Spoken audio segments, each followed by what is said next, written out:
Alright guys, so today I'm going to guide you on how to apply for renewal of your scholarship, whether it's fully funded or partial scholarship at the University of the People. Remember, when you apply for your scholarship, they give you a message that is you've gotten a scholarship that covers 15 courses or 10 courses.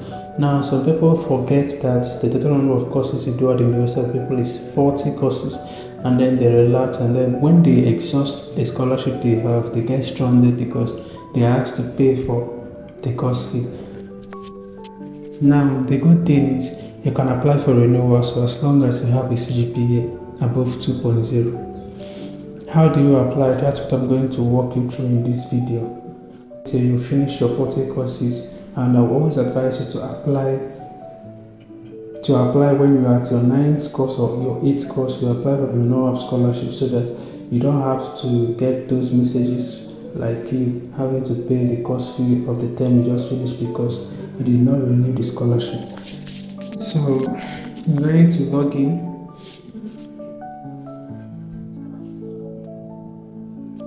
So I'm using my phone, but you can also locate this through your system if you're using system for the school. So you just have to click here, this tray icon here, and then you go to self-services form. You click self-services form, and then you can see scholarship request form. This is only available for people that are under scholarship. Do you get? So you can only see that if you're under scholarship. If you're not under scholarship, this won't be our portal. So I'm going to click this, and then I'm going to open the page. So in that page, you'll be asked some details like how much you can afford. If you're on full scholarship and you cannot afford any money, just put 0 there. If you are on partial scholarship and you know the previous agreement, just put the previous agreement there. So you can see now, if I click open a new request, you will see what is here. What's your highest level of education completed? You select just like when you were applying. So I'm not going to select because I already have a scholarship running.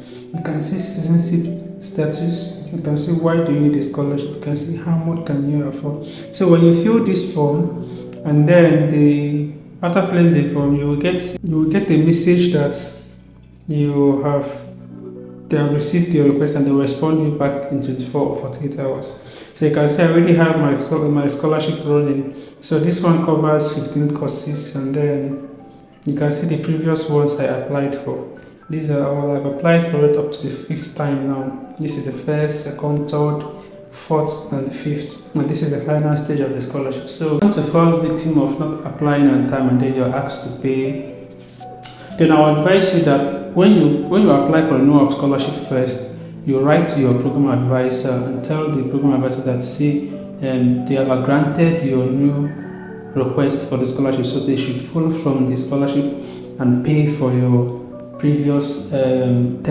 that they're asking you to pay for the courses. So that way, you also have to put it in a way that it's respectful. So that way, they are going to follow from the new scholarship that you are awarded to sort out the previous one. That is the term that you are asked to pay, and then you can continue with your scholarship. So from here you can track the progress of how many that is remaining due. So you can see my own 14 courses is still remaining, but initially it was giving 15 courses. So you can see how it goes. So you have to always track it so that you don't fall victim and then lose one term because of you didn't pay on time or something of that nature.